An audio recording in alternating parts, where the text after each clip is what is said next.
Penjualan songket di kawasan pertokoan Ramayana ngaku tidak merasa peningkatan penjualan kain songket selama pelaksanaan ISG ketiga di Palembang.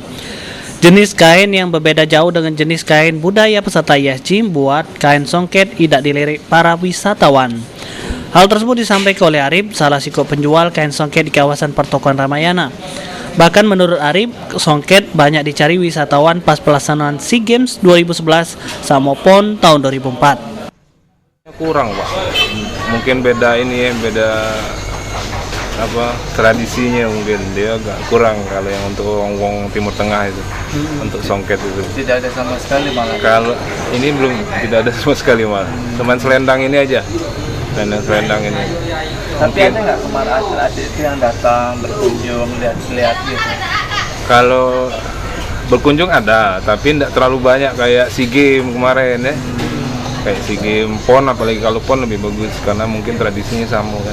Artinya tidak terasa bagi kita pelaku usaha, Pak ya? Belum. Ditambah Arif, kalau wisatawan yang merupakan peserta ISG ketiga yang datang ke pertokoan sekedar untuk nyelik bae, terus beli selendang yang berbahan halus, sedangkan kain songket yang masih banyak dibeli warga Palembang dewe untuk kebutuhan kawinan atau pesta keluarga. Sulaiman, PAL TV.